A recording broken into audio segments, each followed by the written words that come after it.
Good morning, guys. It's time for your morning wrap-up. Here are the 3 stories that I've selected for you that you might hear about during the course of your day. The first story comes out of the Supreme Court, and it involves a law that comes out of California which says that a parent doesn't really have the right to know if their child is transitioning. The second story involves Vice President Vance and his war on fraud. And the last story involves the depositions of Bill and Hillary Clinton. But my take on the depositions is just a little bit different from everybody else's that you're going to see. So you'll want to stick around and take a look. In a 6-3 decision, the United States Supreme Court came out and said that the law that bans a parent from knowing when their child is transitioning violates their right, basically, to be a parent. Who would have thought that it'd take the Supreme Court to tell a parent that they have a right to be a parent? Apparently, California hasn't got the memo. They enacted a rule which restricted the parent's right to know whenever that child was transitioning. Parents were kept in the dark whenever a confused student wanted to change their pronouns. The Supreme Court blocked all those crazy rules that came out of that San Francisco school district, stating that a parent had a fundamental right to raise their child however they saw fit. The group of parents that opposed that law also opposed it on religious freedom under the First Amendment to the United States Constitution. 3 liberals on the court wanted to uphold those San Francisco rules, and they claimed it was for the safety of the children. They wanted to protect that child from a parent who couldn't get down with that whole transitioning thing. It has been my opinion over the past 30 years, many parents have abdicated their right to be a parent in favor of a school's right to tell them what's best for their child.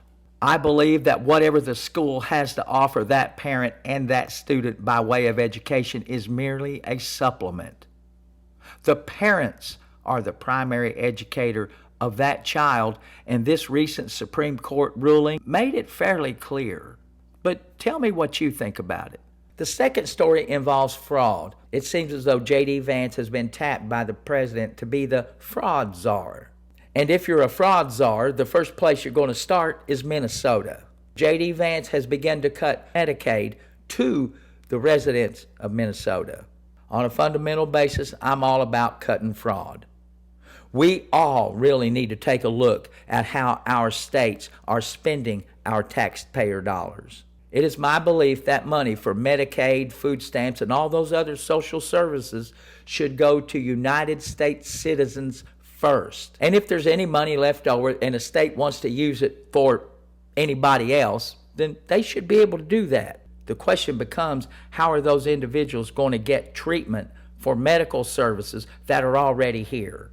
I do believe the state of Minnesota and every other state that is giving all of this money to a lot of people that are not supposed to be here need to be reorganizing their checkbook.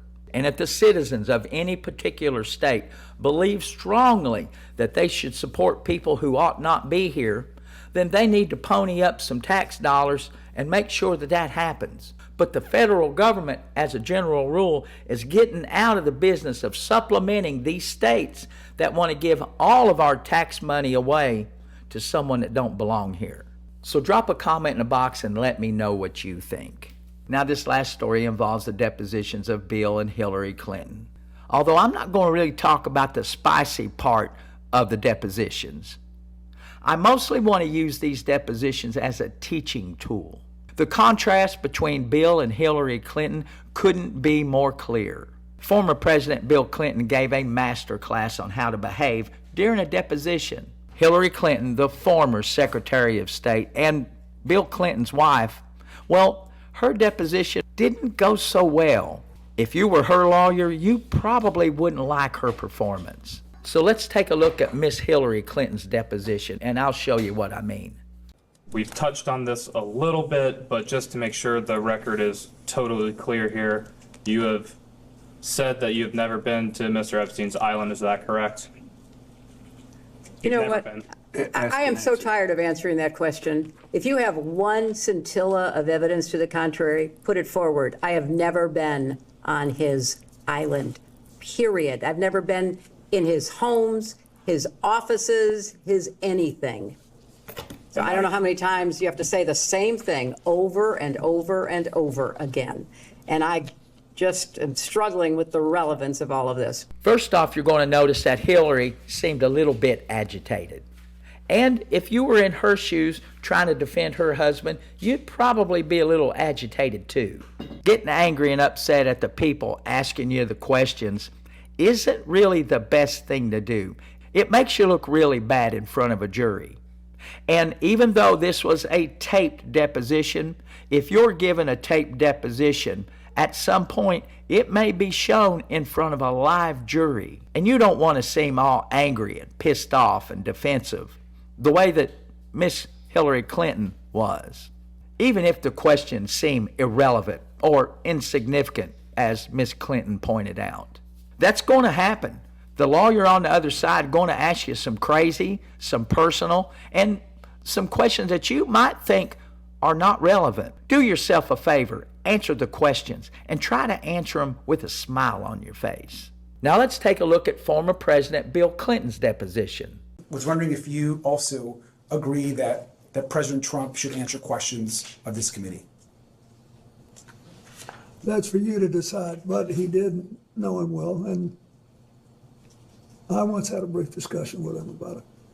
Thank you. Thanks for the answer. With that, I'm going to go to Mr. Walkinshaw, and we'll go down a series of questions.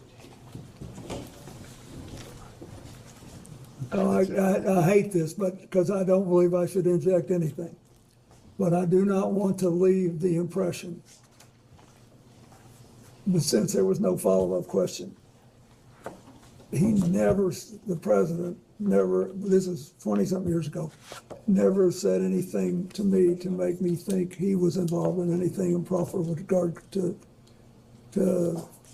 Epstein either. He just didn't. He just said we were friends, and then we had a falling out over a land deal, property deal.